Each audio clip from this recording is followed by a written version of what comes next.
The Judgment of the Watchers and the Nephilim, a story based on the Book of Enoch, the hidden story before the flood. Long before the great flood of Noah's time, there was a forgotten age, a time when heaven and earth drew dangerously close. World filled with wonder and ruin. It was an age when the boundaries between heaven and earth blurred, and beings of light walked among men. The Book of Enoch reveals what the Bible only hints at, a rebellion in heaven that changed the course of human history. A story of angels who fell, of giants who ruled, and of God's judgment that reshaped the world forever. The descent of the Watchers. 200 angels, called Watchers, were sent by God to guide and protect humanity. But as they looked upon the daughters of men, desire filled their hearts. Led by their chief, Shemhaza, they made a pact atop Mount Hermon to descend together and take human wives, no matter the cost. Shemhaza, their leader, looked upon the beauty of mortal women and said, "Come, let us descend and take wives among them." Fear struck his followers. To rebel against heaven was unthinkable. But Shemhaza bound them with an oath, saying, "Let us all swear together, and none of us shall turn back." On Mount Hermon, they sealed their fate. That night, the heavens wept as the Watchers fell like stars to the earth. The birth of the Nephilim.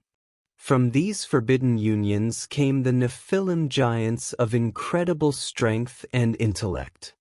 They taught humans secret knowledge, weapon-making, enchantments, astrology, and forbidden arts.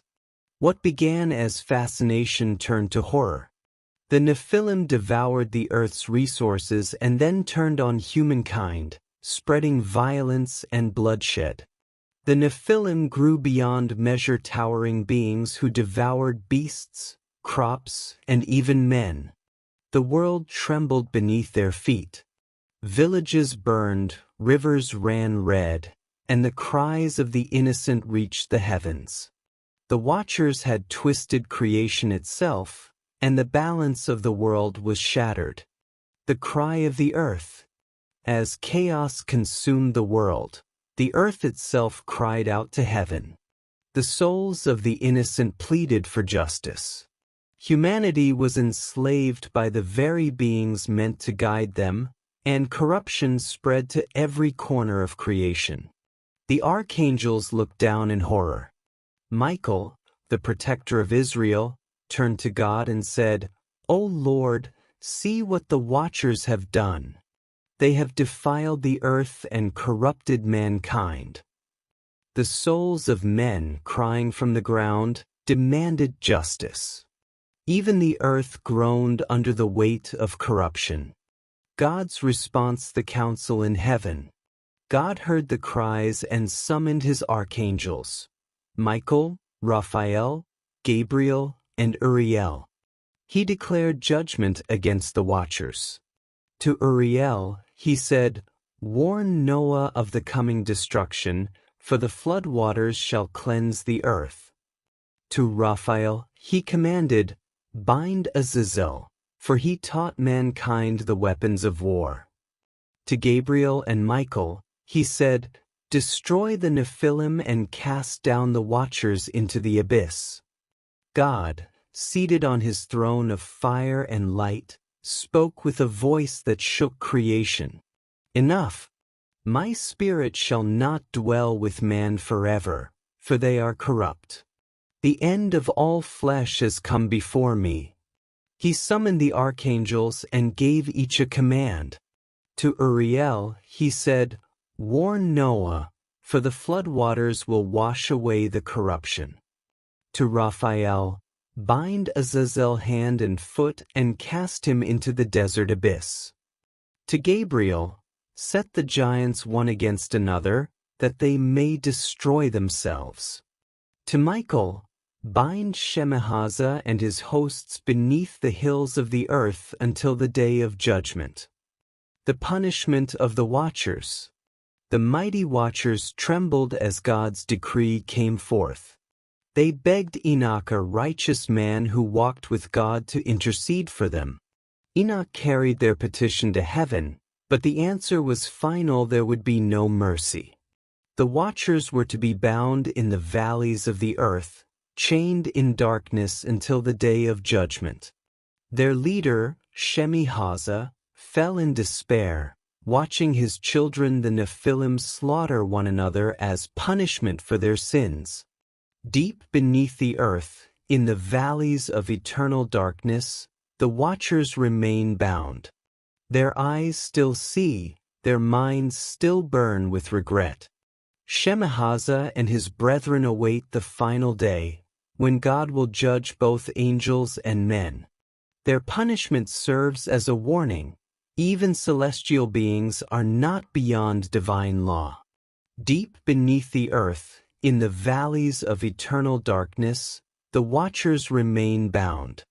Their eyes still see, their minds still burn with regret. Shemihaza and his brethren await the final day, when God will judge both angels and men. Their punishment serves as a warning: even celestial beings are not beyond divine law. The fall of the Nephilim. The giants turned on each other in a brutal war, fulfilling God's command that they destroy themselves. Their immense bodies fell to the earth, and their spirits, half angel and half human, could find no rest. Condemned to wander the world, they became unclean spirits, what later generations would call demons. Gabriel unleashed his command. The Nephilim turned upon each other in a war that split mountains and darkened the sky. Brother slew brother. The ground drank their blood until none were left standing.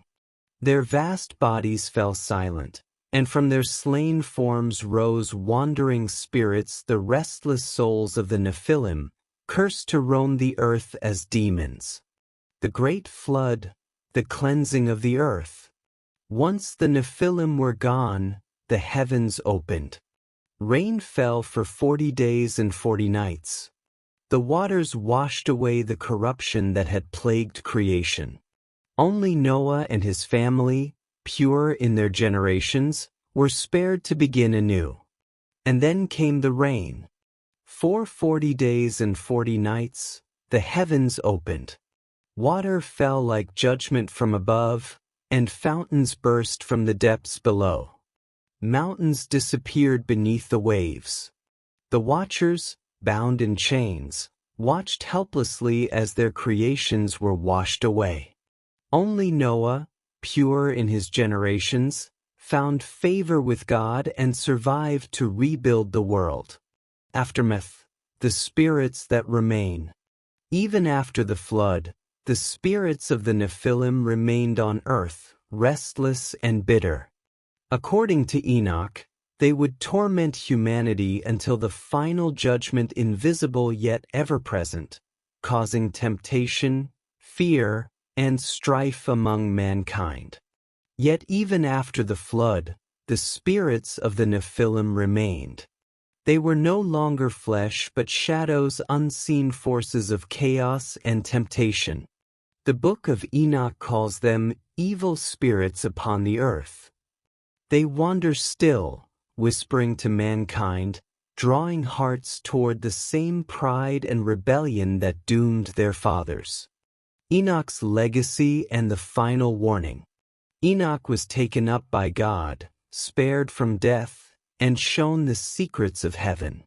His writings stand as a warning that even the mighty fall when they defy divine law.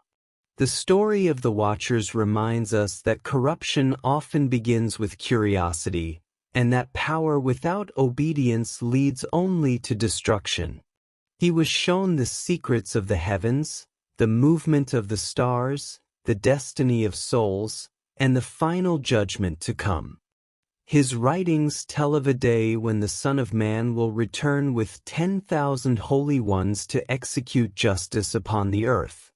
Having completed his task, Enoch was taken up by God alive, body and spirit.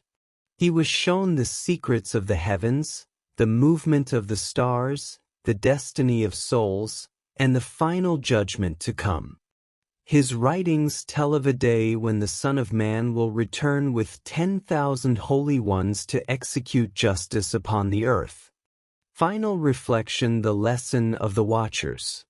The story of the Watchers and the Nephilim is more than ancient myth, it's a mirror of human nature. It reminds us that wisdom without humility leads to ruin, and power without obedience leads to chaos. God's judgment was not only punishment, it was mercy, cleansing a broken world and offering humanity a chance to begin again. Closing words. Even now, the echoes of that age remain in the whispers of temptation, in the pride of mankind, and in the unseen battle between light and darkness. The Watchers fell because they forgot their place. The question is, have we?